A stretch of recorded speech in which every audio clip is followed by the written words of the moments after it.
Hi, Diane. Hello, how are you? Good, how are you? Good. Long day today. Oh. Well, I see you're going on vacation though next week. I hope. I have to find flights. Where are you going? If you don't mind me asking. So I'm hoping to leave Monday and come back the 26th. I'm going out to Denver-ish Oh, to see my child. oh, good. Our middle, like I said, yeah, our middle grandson is going to school in Colorado. And there is Dave Etris. Hi, Dave. Just a wave. How are things? I guess he's on mute.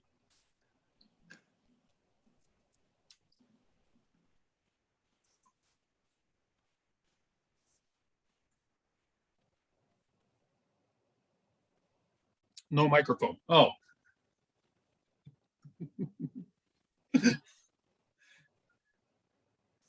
Can you hear? Thumbs up. Okay. All right. Can you use chat?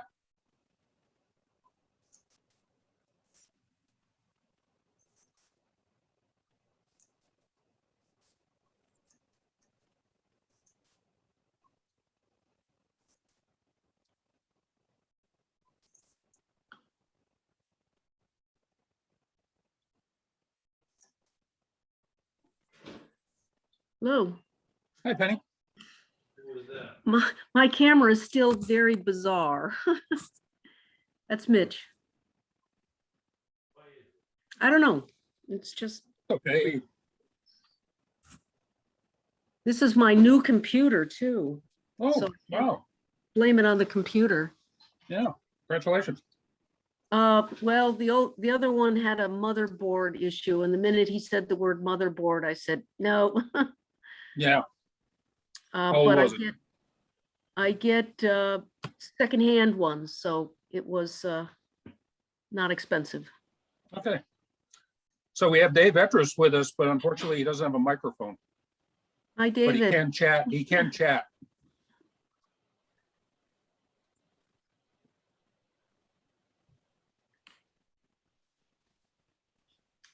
So were you out with your kids? I've seen all these pictures posted by Emily. Emily's been posting stuff from our Colorado trip that we took the last week in August.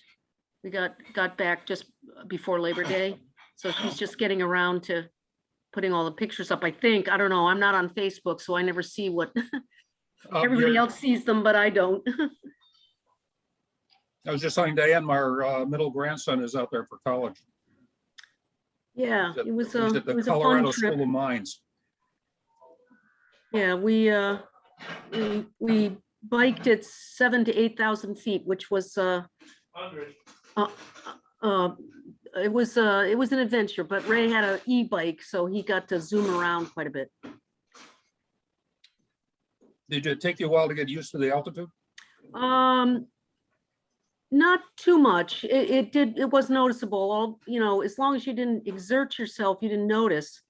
But as soon as you went to like pedal uphill, your legs went to rubber, and Ray started to get very short-winded. So that's why he got the e-bike. But it's the only place I've ever seen where you can stroll around shopping places and they have kiosks where you can buy oxygen, Oh, you know, little bottles of oxygen. I thought that was a little unusual. you, Helen. Hi, Mitch. I shared the link for these classes with my daughter-in-law. Oh, okay. She had contacted someone through St. Luke to join in. And for some reason, she didn't get the information. Oh, So I shared what you had sent to me earlier. okay. Happy, Yeah, happy, just- happy. Ask her to, well, if she comes on, ask her to shoot me an email and then I'll have her email address. All right, I'll send you her email. I don't know if she'll be able to actually join Okay. these meetings because she works full-time. She leads Cub Scouts. She's taking 2 courses as her prerequisites to nursing. Hmm. So, Well, but I will send you her email okay, and it'll be up to her. okay. Well, we are recording them, and I'm giving him. Lee Eastbourne is our guy at church that manages these things, and I'm giving them to him. Now, last week's hasn't got put up yet, but Okay. I'll get after him to make sure this one and the next one get up, and they should all be available, in perpetuity. Mm-hmm.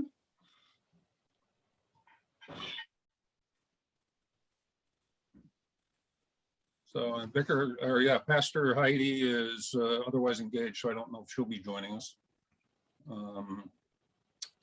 And my wife is at a retreat now with her vicar. Hmm. You've met him, right, Helen? Oh, yes, yes. Vicar. Yeah. So I don't know if you know Penny. My wife has an intern now at St. Mark.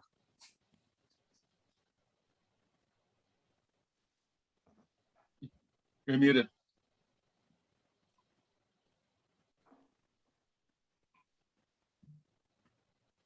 So you're muted, Penny.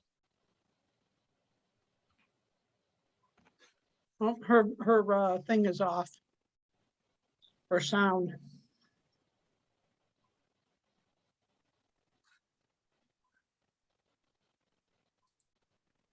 That's good. Oh, for Pete's sake. That's Oh, there she is. Okay. That's a good puppy. It's my daughter-in-law. Hi, Dale. Hi. How's everybody? Not anymore. Good. How are you? Hi, Esther. Hi.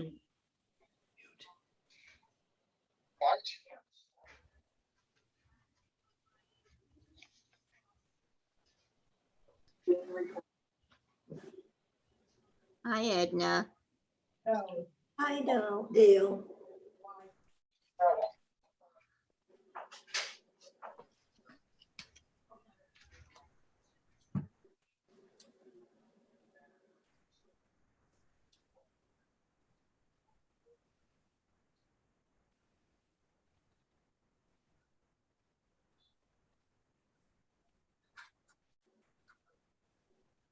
Yeah, and it was white.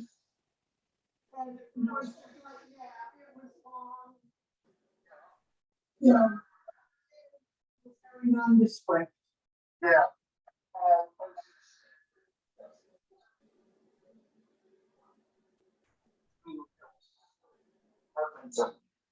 David, my wife and I were just in Rochester, New York on Friday. My granddaughter invited us to I can't believe I say that, a belly dancing display that she's part of a belly dancing group at the University of Rochester. And so they had, it's this big fall weekend event that they do.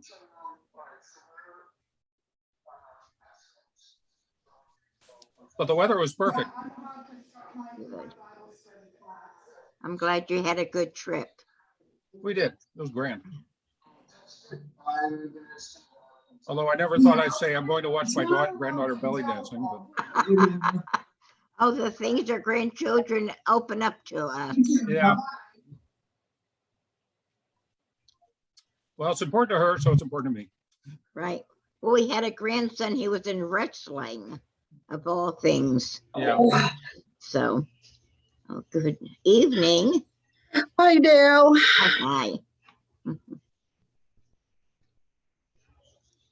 So at 7 p.m., I'm going to give a few more minutes here just for the group. We got anybody else? I've been in touch with Janet, and I think she's going to want to join us. Was it necessary for us to have read the 12 pages you sent for No. tonight's meeting? No, I just sent it. So if you have it, if you want to follow along, or you can look at it later. Okay, because after I she's didn't done. get a chance to look at it That's- yet. That's okay.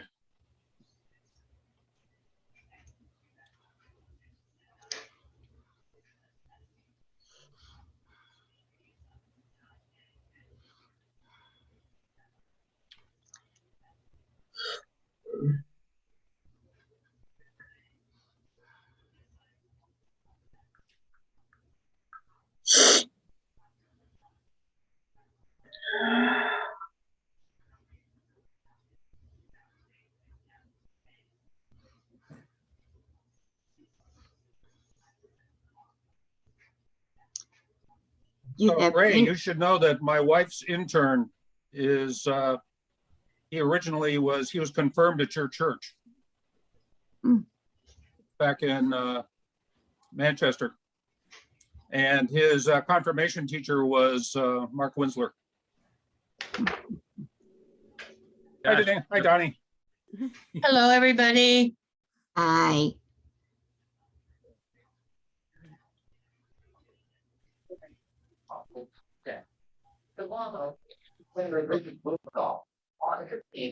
So I think we have all of the usual folks here. Pastor Heidi may join us later. She had another engagement.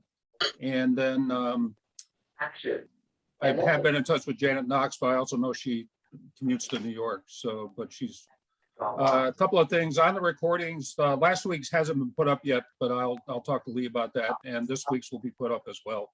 So the plan is they'll all be put up so you can refer to them later, or if you can't attend, you can always catch up on through the church website.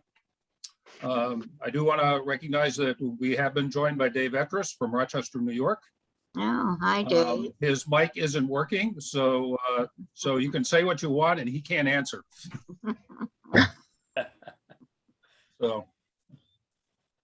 So tonight is, we're going to meet Christine Hayes. She teaches at Yale. The course that she's teaching is similar to what Professor Cohen is teaching. It's an introductory course to the Old Testament, the Hebrew Bible. The class you'll be listening to is the second one in the series. And she taught, and I think it's important to go have some of this because it gives you some background. We emphasize context is important in these matters. So what she'll be talking about, and we'll be revisiting this as we go through the course, is the context of the Israelite religion in the ancient Near East, and particularly a discussion about polytheism and monotheism and the extent to which that represented a change or not a change. Just to remind you, there's a couple of terms they use. Polytheism is belief in many gods, worship of many gods. Monolatry is another term, which is actually a belief in that there's one supreme God and a bunch of subordinate gods, but it doesn't preclude believing in other gods. And then monotheism, which is what Christianity and Judaism is a belief in what there is only one God, there is no other God, period. So all of the other gods are, just like Professor Cohen said, are just paper. And you'll see that referred to if you read the Psalms. It's one of those recurring themes. So does anybody, and so next week we will actually start with Genesis. So we'll have the introduction to the creation stories. We'll go back to Professor Hayes the following week. Again, she'll be talking about some of the context as far as other Near Eastern religions and some of their creation stories. And eventually we will get into the flood story and comparisons with, like, I don't know if you ever read Gilgamesh, but there will be discussion about that.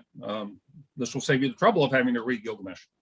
So anyways, oh, we have Carol. Good. Good thing I saw.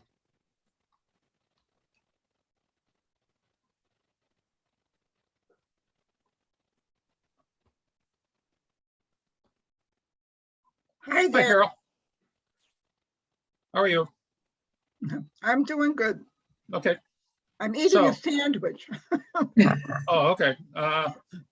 So I was just saying that tonight's lecture is by Professor Christine Hayes, and it's going to be talking about the Israelite religion in the context of the other Near Eastern religions, as far as monotheism and polytheism, and how Israelite religion represented a change or not. And then next week we'll be starting with the creation stories in Genesis, and then again we'll go back to Professor Hayes for some context about other Near Eastern religions, and that'll be the week after. The recording of last week's lecture did not get posted yet, but I'll follow up with Lee on that, so that the lectures will be available so that if people have to miss them or have other obligations, they don't have to be here. The other thing is, in case you can't tell, I am broadcasting from our home studio, otherwise known as our kitchen. I had not, since Dave was here, I really haven't had anybody come to the council conference room. So if anybody wants to do it live in person, I'll be happy to go. But quite frankly, I really don't see the need to drive over there. So so until I hear that somebody wants to do it, experience this live, I'll probably do it from home. So, oh, there's Janet.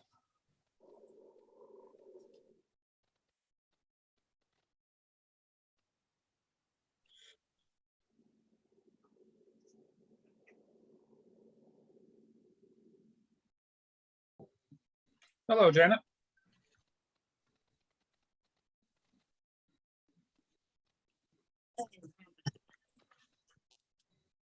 Okay, so I was just explaining we're about to start the third in our, fourth in our series.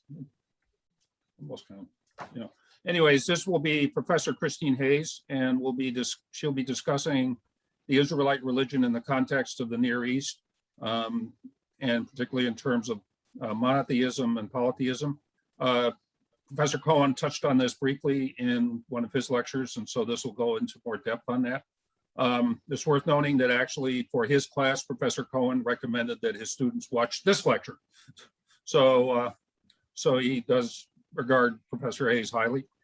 I did, the other thing, Penny, you had a question. I did send that off to Professor Cohen. I'm waiting to hear back from him. So I'll see what he says. He is retired, but so he may not be as fast about answering his email. So if there are any questions, I'm going to share my screen, share the sound. I think what I'll do is I'm going to mute people's mics. There. Share the sound. I'll share the screen.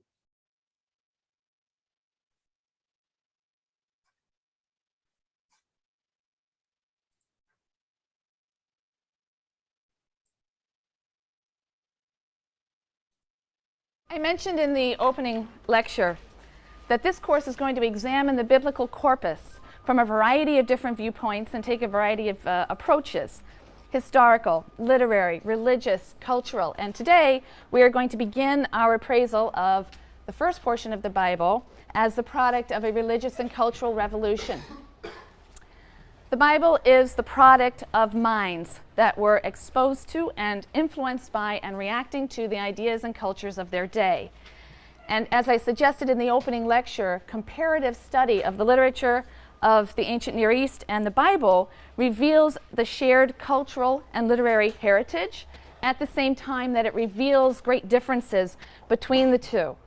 In the literature of the Bible, some members of Israelite society, probably a cultural, religious, and literary elite, broke radically with the prevailing norms of the day. They mounted a critique of prevailing norms. The persons responsible for the final editing and shaping of the Bible, somewhere from the 7th to the 5th or 4th century BCE, right? We're not totally sure, and we'll talk more about that. But those final editors were members of this group, and they had a specific worldview, and they imposed that worldview on the older traditions and stories that are found in the Bible. That radical new worldview in the Bible was monotheism. But why, you might ask, should the idea of one God instead of many be so radical? What is so different? What's different about having one God from having a pantheon of gods headed by a superior God? What is so new and revolutionary about monotheism? Well, according to one school of thought, there isn't anything particularly revolutionary about monotheism. And the classical account of the rise of monotheism that has prevailed for a very long time runs as follows, and I have a little flow chart here to illustrate it for you. The argument goes that in every society, there's a natural progression from polytheism, which is the belief in many gods, Usually these are personifications of natural forces, to henotheism, heno, one God, or monolatry, which is really the worship of one God as supreme over other gods. So not denying the existence of the other gods, ascribing reality to them, but isolating one as the supreme God, and on to monotheism, where essentially one believes only in the reality of one God. And in the 18th and 19th centuries, this progression was viewed as an advance, which is not very surprising because the whole theory was put forward by scholars who were basically Western monotheists. And these scholars maintained that certain elements of biblical religion represented pure religion. Religion evolved to its highest form, no longer tainted by pagan and polytheistic elements of Canaanite religion generally. So applying an evolutionary model to religion carried with it a very clear value judgment. Polytheism was understood as clearly inferior and primitive. Monolatry was an improvement, right? It was getting better, it was getting closer, but monotheism was judged to be the best and purest form of religion. And at first, the great archaeological discoveries that I talked about last time in the 19th century seemed to support this claim that Israelite monotheism had evolved from ancient Near Eastern polytheism. Cuneiform tablets that were inscribed with the great literature of Mesopotamian civilizations were uncovered, and when they were deciphered, they shed astonishing light on biblical religion. And these discoveries led to a kind of parallelomania. That's how it's referred to in the literature. Scholars delighted in pointing out all of the parallels in theme and language and plot and structure between biblical stories and ancient Near Eastern stories. So more than 1,000 years before the Israelite legend of Noah and the Ark, you have Mesopotamians telling the story of Ziusudra, or in some versions, Utnapishtim, who also survived a great flood by building an ark on the instruction of a deity, and the flood destroys all life, and he sends out birds to scout out the dry land, and so on. So with parallels like these, it was argued, it was clear that the religion of the Israelites was not so different from the religions of their polytheistic or pagan neighbors. They also had a creation story. They had a flood story. They did animal sacrifices. They observed purity taboos. Israelite religion was another ancient Near Eastern religion, and they differed from their neighbors only over the number of gods they worshipped, one or many. It was just a more refined, more highly evolved version of ancient Near Eastern religion. Well, this view, this evolutionary view or evolutionary model, was challenged by a man named Yechezkel Kaufman in the 1930s. And Kaufman argued that monotheism does not and cannot evolve from polytheism because the two are based on radically divergent worldviews, radically divergent intuitions about reality. And in a multi-volume work, which was later translated and abridged, and you've got a selection of reading from the translated abridgment, so it's translated by Moshe Greenberg, an abridged version of his massive work, The Religion of Israel, Kaufman asserted that the monotheism of Israel it couldn't be the natural outgrowth of the polytheism of an earlier age. It was a radical break with it. It was a total cultural and religious discontinuity. It was a polemic against polytheism and the pagan worldview. That's implicit, he says, throughout the biblical text. It's been said that Kaufman replaces the evolutionary model with a revolutionary model. This was a revolution, not an evolution. Now, one advantage of Kaufman's model is that we avoid some of this pejorative, we can avoid some of the pejorative evaluations of polytheism as primitive, right, as necessarily earlier and primitive and inferior. You're simply positing the existence of two distinct orientations, two divergent worldviews. They each have their explanatory merits, and they each have their specific problems and difficulties. It's not to say that Kaufman wasn't clearly judgmental, but at least the potential is there for us to understand these as two distinct systems, each, again, as I say, with its explanatory merits. But as we'll see, some of the things that monotheism solves only invite other sorts of problems that it has to wrestle with throughout its long life. Now, in Kaufman's view, the similarities, therefore, between the Israelites and ancient Near Eastern religion and cultures that everyone was so busily finding and celebrating, these were, in the end, similarities in form and external structure, appearance. They weren't essential similarities. They differed in content. Sure, they both have animal sacrifice. Sure, they both have ritual purity laws. Sure, they share certain stories and legends. But these have been adopted by the Israelites and transformed into vehicles that convey the basic ideas of the monotheistic worldview. So a similarity in form doesn't mean a similarity in function. And in this, Kaufman's anticipating arguments made by anthropologists. The ritual cult of the Israelites may look like that of their neighbors, but it functioned very differently. Its purpose was drastically different from that of Israel's neighbors.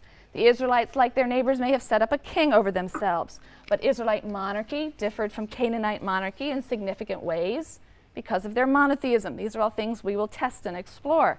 So the meaning and function of Israel's cult, of Israel's king, of its creation stories, or any of its other narratives, they derive from the place of those items within the larger cultural framework or worldview of Israel, and that larger framework or worldview is one of basic monotheism. So let's turn then to Kaufman's description of the fundamental distinction between the polytheistic worldview and the revolutionary monotheistic worldview that took root in Israel. And I am going to be rehearsing and then critiquing the arguments that are in that 100-page reading that I assigned for you this week. This is the only time something like this will happen in the course. And I do that because these ideas are so fundamental, and we are going to be wrestling with them throughout the course. So it's important to me that you absorb this stuff right from the beginning and think about it and be critical of it and engage it. Kaufman's ideas are very important. They're also overstated in some ways, and that's why we're going to be wrestling with some of these ideas throughout the course. So let's begin with Kaufman's characterization of what he calls pagan religion, right? That's the term that he uses. The fundamental idea of pagan religion, he says, and I quote, "The idea that there exists a realm of being prior to the gods and above them, upon which they depend and whose decrees even they must obey, the meta-divine realm. This is the realm of supreme and ultimate power, and it transcends the deities." All right, the deity or the deities emerge from and are therefore subject to the laws of the meta-divine realm, the forces and powers of the meta-divine realm. And the nature of this realm will vary from pagan tradition to pagan tradition. It might be water, it might be darkness, it might be spirit, or in ancient Greek religion, a more sort of philosophical polytheism, it might be fate. Even the gods are subject to the decrees of fate. They have no control over that. Kaufman asserts, therefore, this belief, once you posit a primordial realm, some realm that is beside or beyond the gods, that's independent of them and primary, you have automatically limited the gods. So what I've done is I've spelled out here for you consequences, logical consequences of positing a meta-divine realm. You know, once you have a meta-divine realm, all of these things are going to follow. The gods are going to be limited. All right? They are not the source of all. They are bound by, they're subservient to this meta-divine realm. There can therefore be no notion of a supreme divine will, an absolute or sovereign divine will. The will of any one God ultimately can be countered by the decrees of the primordial realm, and the will of all the gods can be thwarted by the decrees of the primordial realm. The will of any one God can be thwarted by perhaps another God. All right? So the gods are limited in power. They're also limited in their wisdom. Right? That falls under this as well. They're not going to be all-knowing or all-wise because of the existence of this realm that's beyond them, and which is in many ways mysterious to them as well. It's unpredictable to them too. It's not in their control or in their power. Individual gods might be very wise. They might be wise in particular crafts. They might be a god of healing, very, very wise in healing, or a god of some other craft or area of knowledge, but they possess wisdom as an attribute, not as an essential characteristic. Kaufman asserts that mythology is basic to pagan religions. Mythologies are the lives or tales of the lives of gods, tales of the lives of the gods. In pagan religions, the gods are born, and they live lives very similar to human lives, but on a grand scale, and then they die. They might be reborn too. Pagan religions contain theogonies, the birth of a god, theogony, accounts of the births of gods. Now, this impersonal primordial realm, Kaufman declares, contains the seeds of all beings. Very often in these creation stories, there is some sense of some realm from which life begins to emerge, usually beginning with gods. So these cosmogonies and theogonies will describe the generation of sexually differentiated divine beings, also the generation of the natural world, also the generation of human beings and animals. In other words, this is the primordial womb for all that is divine, human, and natural. It is the source of everything mundane and divine. What that means, Kaufman asserts, is that in pagan religion there's very often a fluid boundary between the divine, the human, and the natural worlds. They blur into one another because they all emerge ultimately from this same primordial world stuff, right? The distinctions between them are soft. We see this in the fact that gods are very often associated with natural powerful forces, right? The sky is a god. The fire is a god. Fertility, a natural process, is a god. So there's no real distinction between the worship of gods and the worship of nature. Second, he says, because humans also emerge ultimately from this primordial realm, there's a confusion of the boundary between the divine and the human. That's common, he says. He chooses the word confusion.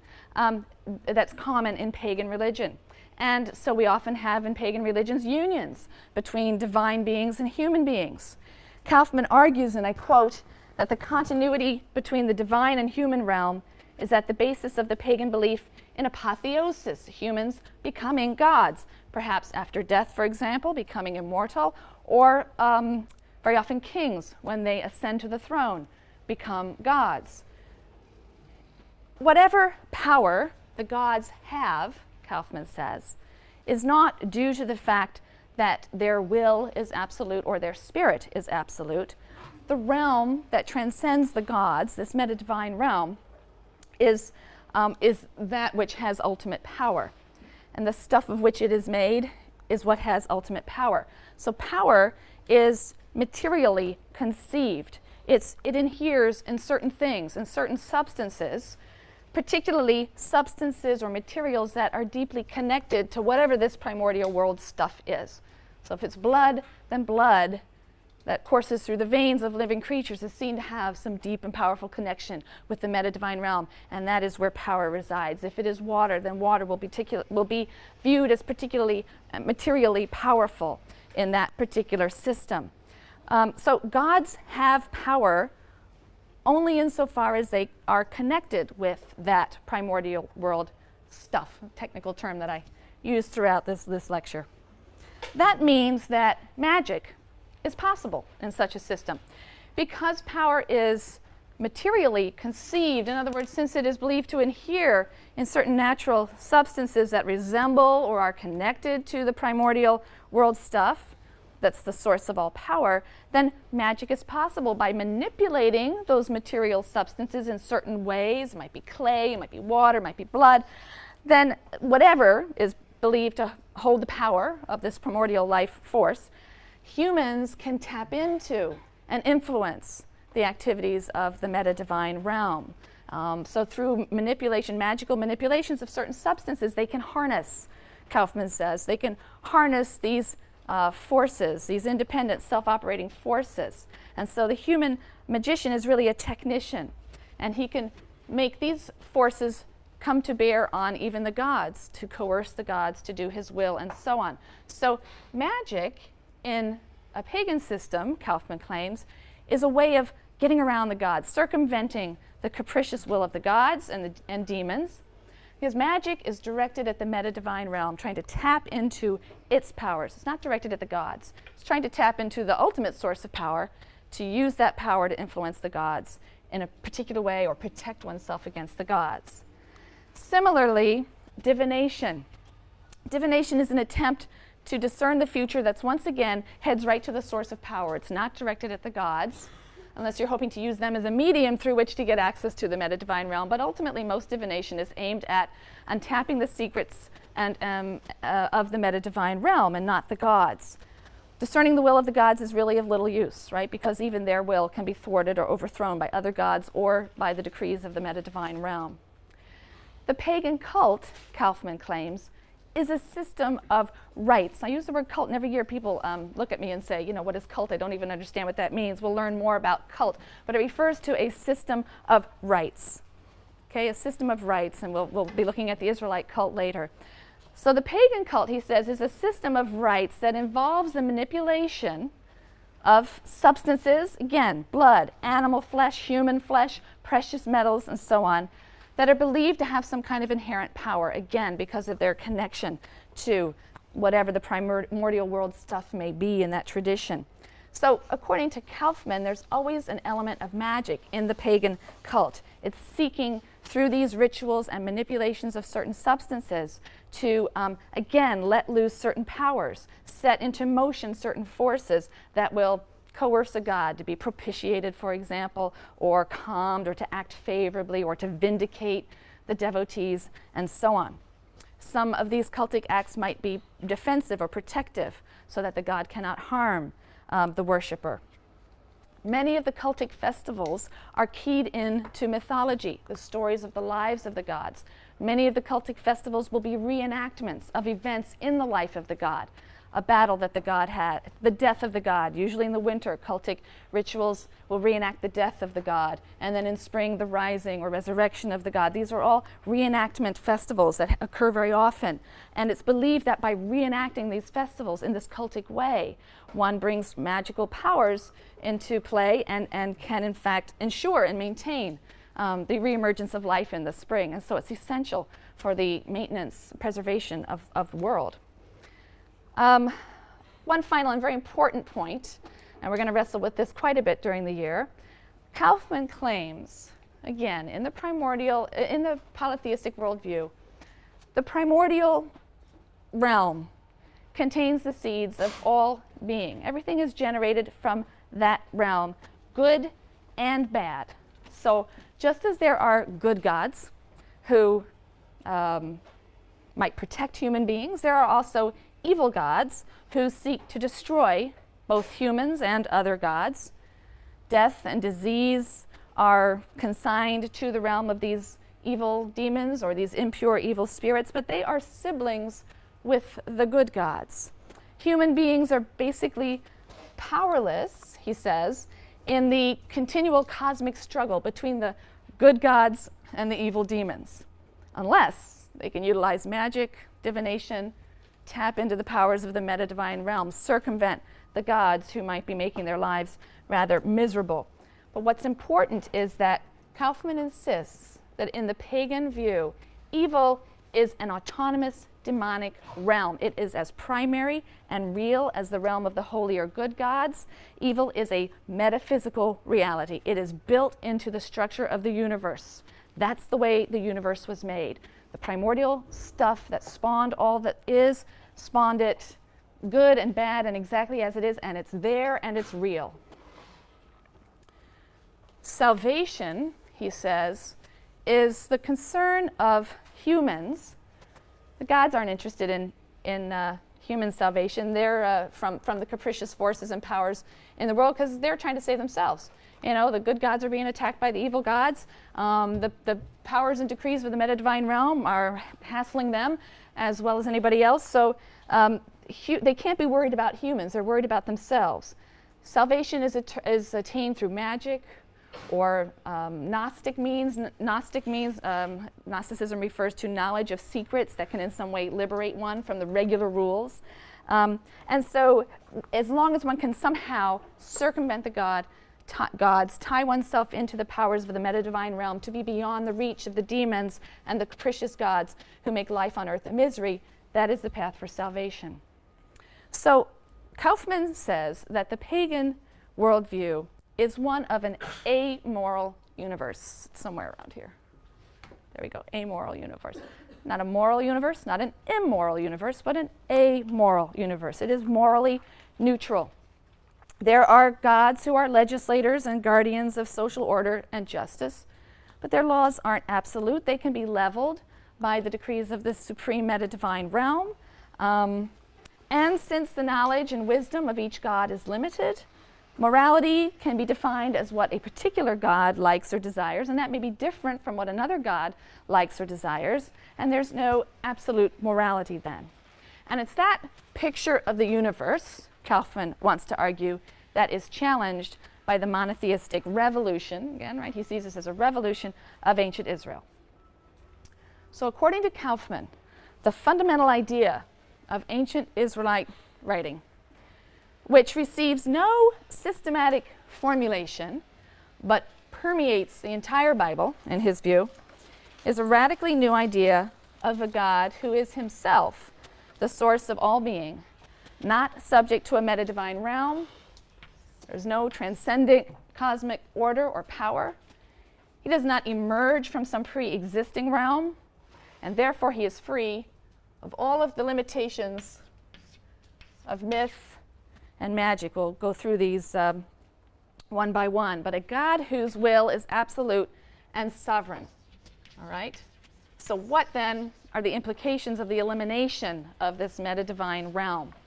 All right, there, just as these points flowed logically from positing a meta-divine realm, what flows logically from eliminating a meta-divine realm and positing simply a God that does not emerge from any pre-existing power or order or realm? Well, first of all, there's no theogony or mythology in the Bible. God isn't born from some primordial womb. He doesn't have a life story. There's no realm that is primary to him or prior to him, and there is no realm that is the source of his power and wisdom. So in the opening chapters of Genesis, God simply is. He doesn't grow, he doesn't age, he doesn't mature, he doesn't have in the Bible a female consort. God doesn't die. So in the Hebrew Bible, Kaufman claims, for the first time in history, we meet an unlimited God who's timeless and ageless and non-physical and eternal. That means that this God transcends nature, which means we're going to get rid of number 3 as well, right? As the sovereign of all realms, God isn't by nature bound to any particular realm. He's not identifiable as a force of nature or identified with a force of nature. Nature certainly becomes the stage of God's expression of his will. He expresses his will and purpose through forces of nature in the Bible, but nature isn't God himself. He's not identified. He's wholly other. He isn't kin to humans in any way either. So there is no blurring, no soft boundary between humans and the divine, according to Kaufman, in the Bible. There's no apotheosis in the Bible, no life after death in the Bible either. Did you know that? Have to wait a few centuries for that idea to come along, but certainly not in the Hebrew Bible. People live 70 years and that's it. So there's no process by which humans become gods, and certainly no process in the reverse as well. Magic in the Hebrew Bible is represented as useless. It's pointless. There's no meta-divine realm to tap into. Power doesn't inhere in any stuff in the natural world. So the world is sort of de-divinized, right? Demythologized. Power isn't understood as a material thing or something that inheres in material substances. God can't be manipulated or coerced by charms or words or rituals. They have no power and cannot be used in that way. And so magic is sin.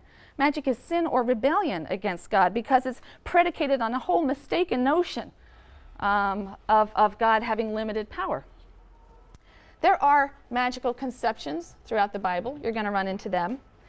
But interestingly enough, the editors of the stories in which they appear will very often hammer home the conclusion that actually what happened because God willed it to happen. The event occurred because God wanted it to occur. It didn't occur independently of his will or by virtue of some power that's inherent in the magician's artifices.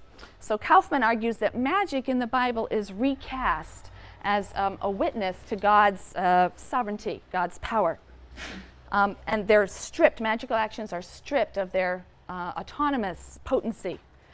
Again, they're serving as vehicles then for the manifestation of the will of God. Divination is also unassimilable to the monotheistic idea, according to Kaufman, because it also presupposes the existence of some meta-divine realm, some source of power, knowledge, or information that transcends God. And again, it's an attempt to reveal God's secrets in an ungodly way, predicated on a mistake. It is permitted to make inquiries of God through oracular devices, but God only conveys information at his own will. There's no ritual or incantation, Kaufman says, or material substance that can coerce a revelation from God. So we will see things that look like magic and divination and oracles and dreams and prophecy in the pagan world and in ancient Israel. But Kaufman says the similarity is a similarity in form only, and it's a superficial, formal, external similarity.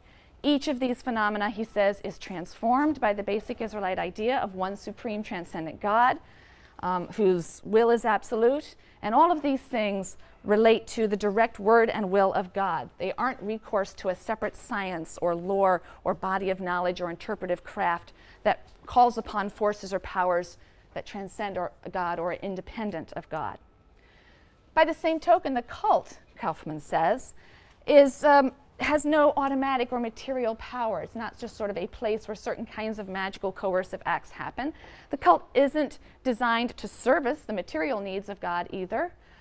It doesn't affect his life and vitality by enacting certain rituals. You don't ensure that God doesn't die, and so on. No events in God's life are celebrated, right? The festivals that are carried out in the cultic context. So the mythological rationales for cult that you find amongst Israel's neighbors are replaced, and they're replaced very often by historical rationales. This action is done to commemorate such and such event in the history of the nation. So pagan festivals in Israel, Kaufman says, are historicized, commemorating events in the life of the people and not in the story of the God's life, since we have no mythology. So, but we are going to be spending a fair amount of time talking actually about the meaning and the function of Israel's purity laws and cultic laws in a later lecture.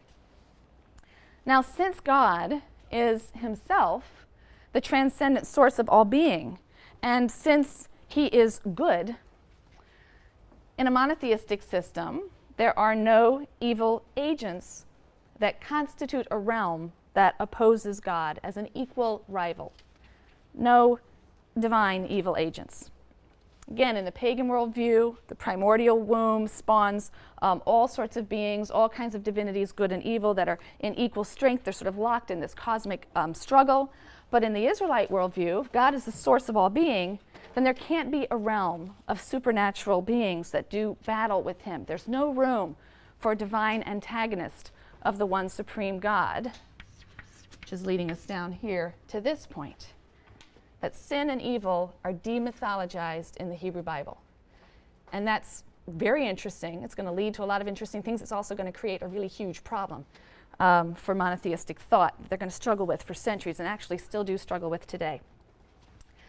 But again, in the pagan worldview, sin is understood very often as the work of a demon or an evil god that might possess a person, might have to be exorcised from that person by means of magic. You know, if you tap into some of these substances and you can use the powers in those substances to coerce the demon to be expelled from the person's body. These are things that are very common in polytheistic and pagan practices. But in Israel, we have no meta-divine realm to spawn these evil beings, these various gods. So Israelite religion did not conceive of sin as caused by an independent evil power that exists out there in the universe and is defying the will of God.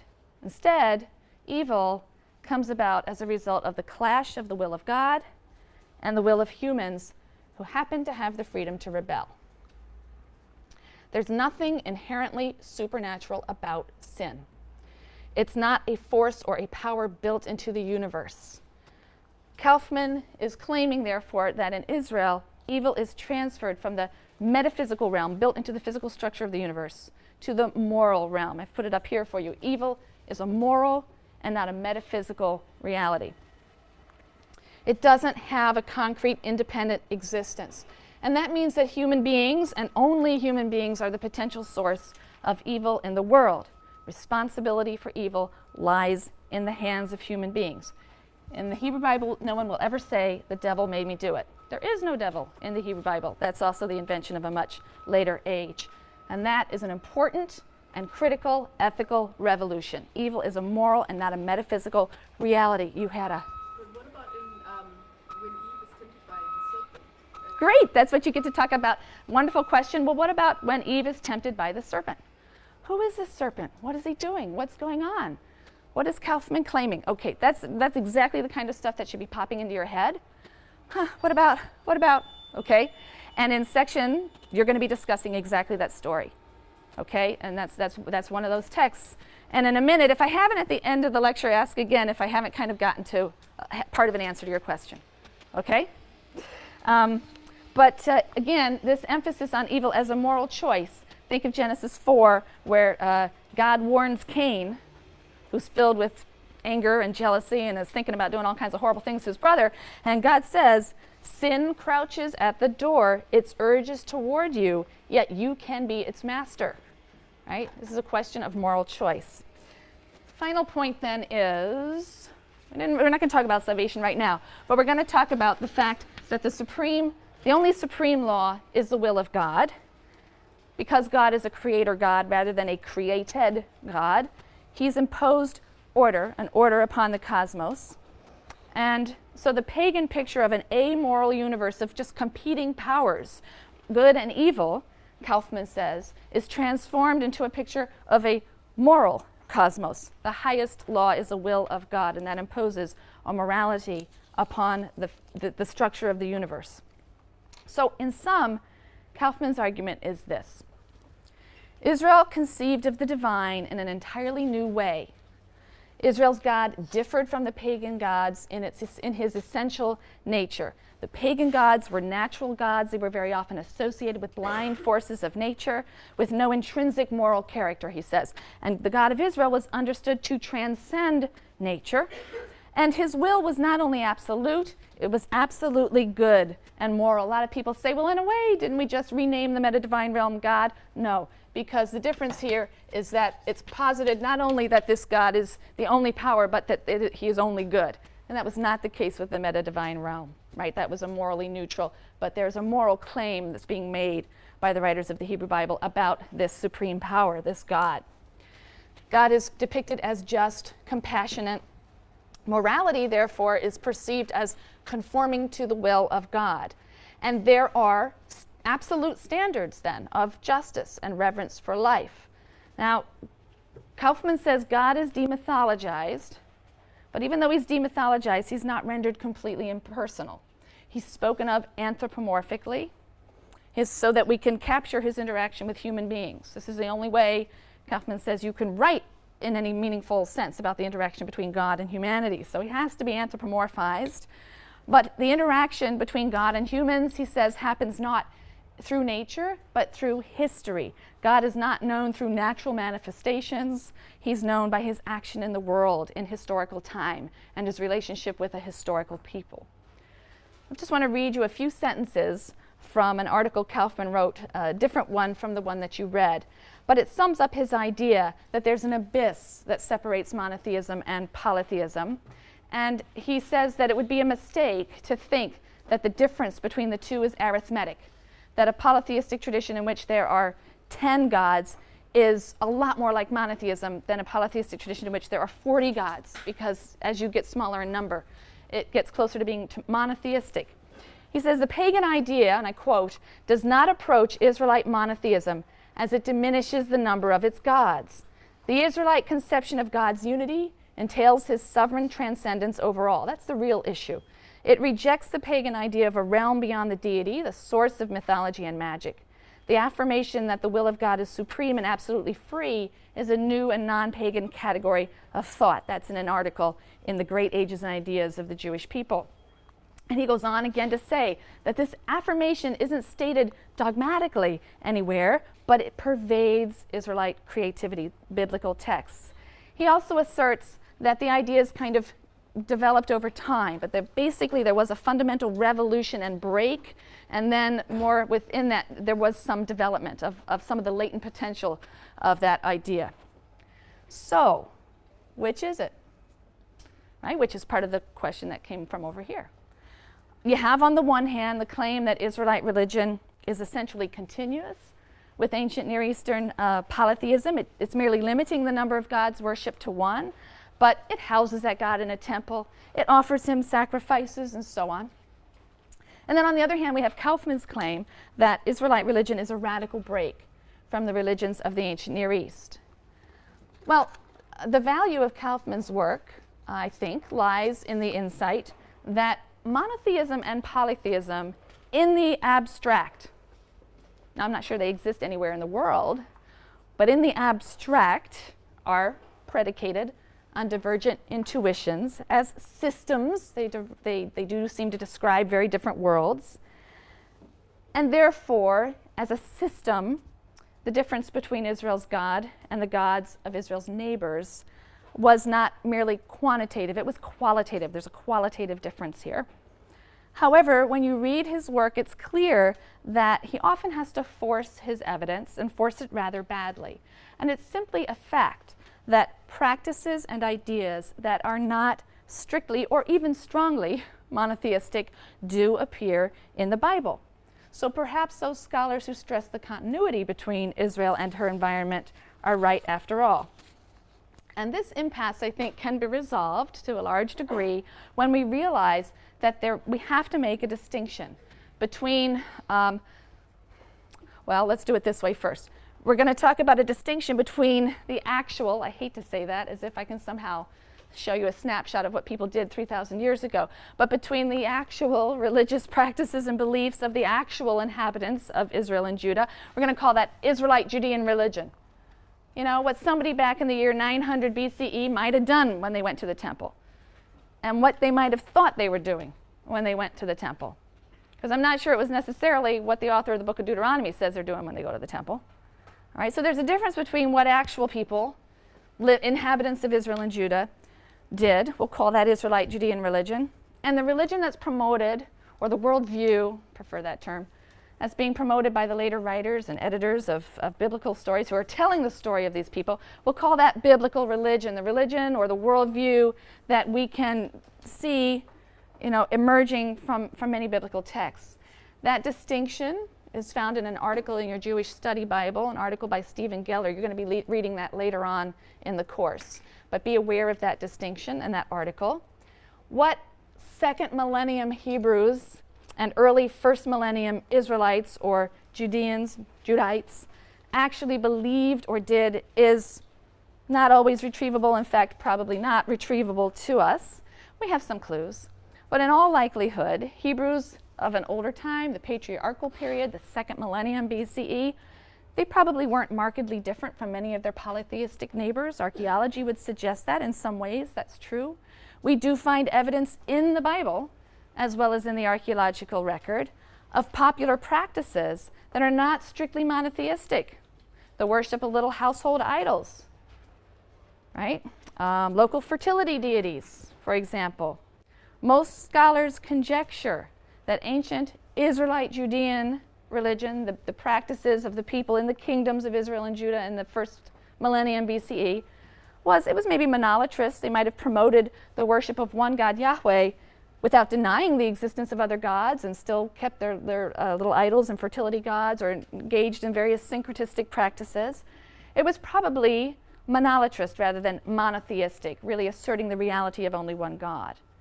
Moreover, our evidence suggests that Yahweh was in many respects very similar to many of the gods of Canaanite religion. And we'll be talking about some of those at the appropriate time, but continuities with Canaanite and ancient Near Eastern religions are apparent in the worship practices and the cult objects of ancient Israel and Judah as they're described in the biblical stories and as we find them in archaeological discoveries. The Hebrew Bible also contains sources that exhibit features of what Kaufman has described as contemporary polytheisms. In Genesis 6, I mean, the text you pointed out is a good one, but even better, go look at Genesis 6, where you have these Nephilim, these divine beings who descend to earth and they mate with female humans. That's a real fluid boundary between the divine and human realms, if you ask me. But it only happens there in one spot. In many passages, too, Yahweh is represented as presiding over a council of gods. Right? Certainly in the Psalms, we have these sort of poetic and metaphoric descriptions where God is, okay, guys, what do you think? You know, providing, or he's one of them, actually. In one Psalm, it's great. He's one of the gods, and he says, you know, you guys don't know what you're doing. Let me take over. And he stands up in the council and takes over. So there are other passages in the Bible, too, that assume the existence of gods, other gods worshipped by other nations. So there's certainly stuff like that in there you're going to have to think about. Now, nevertheless, the most strongly monotheistic sources of the Bible do posit a God that is qualitatively different from the gods that populated the mythology of Israel's neighbors and probably also Israelite Judean religion. In these sources, Israelites' deity is clearly the source of all being. He doesn't emerge from a pre-existing realm. He has no divine siblings. His will is absolute. His will is sovereign. He's not affected by magic or coercion. And biblical monotheism, biblical religion, assumes that this God is inherently good. He's just, he's compassionate, and human morality is conformity to his will.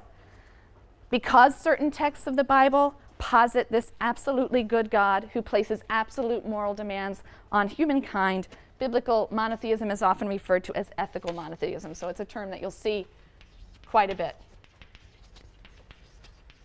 Ethical monotheism. Beginning perhaps as early as the 8th century and continuing for several centuries, literate and decidedly monotheistic circles within Israelite society put a monotheistic framework on the ancient stories and traditions of the nation. They molded them into a foundation myth that would shape Israelite and Jewish self-identity and understanding in a profound way. They projected their monotheism onto an earlier time, onto the nation's most ancient ancestors.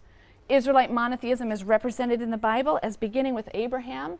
Historically speaking, it most likely began much later, and probably as a minority movement that grew to prominence over centuries. But that later monotheism is projected back over Israel's history by the final editors of the Bible. And that creates the impression of the biblical religion that Kaufman describes so well. All right? But the biblical text itself, the biblical record, is very conflicted. And that's part of the fun of reading it. And you will see the biblical record pointing to two different and conflicting realities. You will find religious practices and views that aren't strictly monotheistic. And you'll find later religious practices and views that are. And the later sources, which we might best call biblical religion, are breaking, therefore, not only with ancient Near Eastern practices, but also with Israelite Judean practices, with other elements within their own society. So biblical religion, as Kaufman describes it, isn't, I think, just a revolution of Israel against the nations. I think it's also a civil war of Israel against itself. And that's an aspect that is really not entertained by Kaufman. And I think it's an important one for us to entertain so that we can allow the biblical text to speak to us in all of its polyphony and not try to force it all into one model. Right? Well, I know this is a monotheistic text, so gosh, I better come up with an explanation of Genesis 6 that works with monotheism. You know, okay? You're going to be freed of having to do that. You're going to be freed of having to do that. Let the text be contradictory and inconsistent and difficult. Let it be difficult. Don't homogenize it all. So the differences between the God of the monotheizing sources of the Bible and the gods of surrounding Mesopotamian literature and older Israelite ideas, perhaps, they're apparent from the very first chapters of Genesis. That's a creation story. In Genesis 1, we're going to see a creation story that's added to the Pentateuch, the first 5 books of the Bible, Genesis through Deuteronomy. This creation story is added to the Pentateuch, probably in one of the last rounds of editing, probably 6th century, perhaps, we don't really know.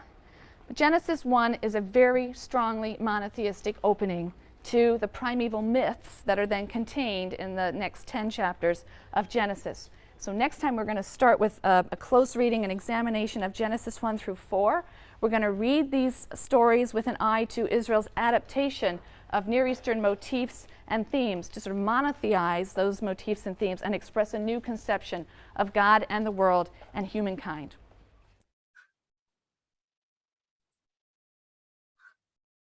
Okay. So you can turn your mics on.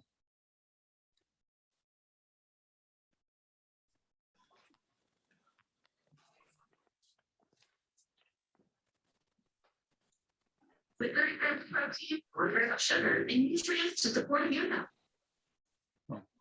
At Domino's, we're giving away $15 million in surprise free instead of surprise fee. I'm hearing something else here.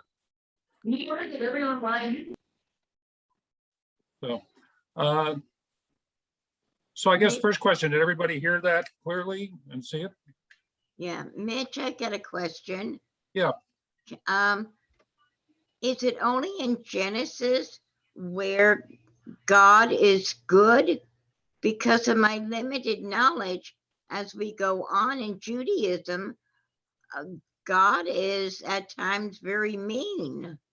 He's, I don't know if mean and good is the same, or, I mean, he did some terrible things to his people.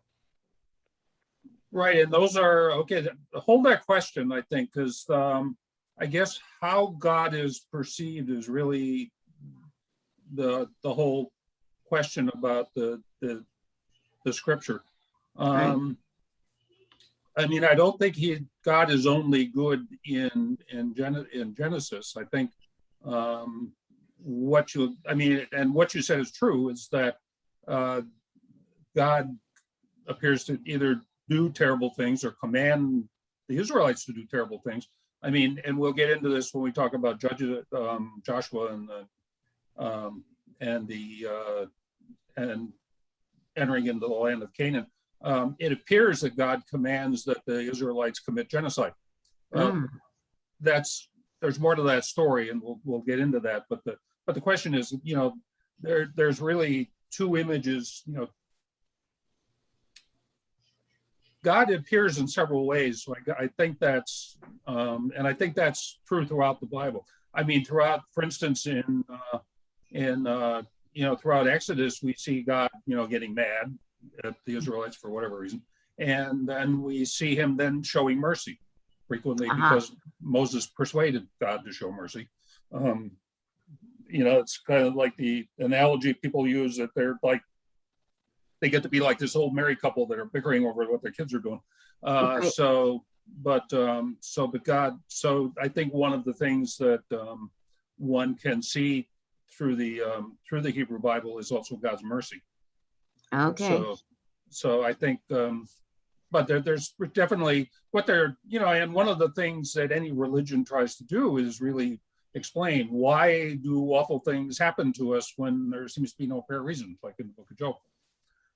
So, you know, I think we need to look at, in some ways, the Hebrew Bible and Scripture as being one of those possibilities. You know, what they're doing is they're saying, you know, why'd this bad stuff happen to us? I think Cohen mentioned that, you know, maybe it happened to us because we deserved it, or, you know, many times we bring it on ourselves. Yeah, and but we need to be careful with that. That, you know, that's one argument. I don't know that, but so good question. Yeah. Okay. Anybody else?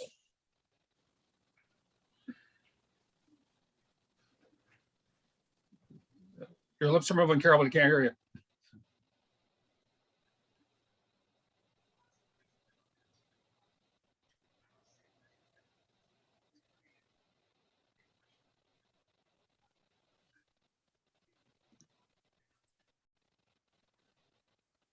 Okay.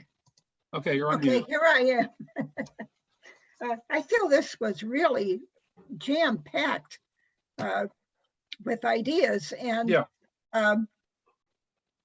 extremely interesting. But I feel like, oh, I wish I could read the article, you know, the sources that she's working from or something, just to have more time to digest all the things she said. Well, I did send a transcript of the lecture, so you can read through that. Okay. That was attached to the, if you didn't get it, you let me know and I'll send it again. Okay. But you're right. It's fairly, you know, it's a fairly dense discussion. So I can see where I understand what you're saying there. Very much so. Yeah, I looked at the book that she uses, Kaufman's book. I did look at the abridgment. The abridgment is a 1-volume one, and the original one was an 8-volume book in Hebrew. Wow. So it's not for the faint-hearted. No. No. So a lot to digest. Yeah. So, Okay, I'm gonna say good night. okay. Good night. All right. Bye for now. Any other Good questions? night, Dale. Okay. So next week we'll start with Genesis. Have a good night. Okay, good night. Good night. Night, thank you. Good night. Where do I leave? Leave. Okay. Night, Dave.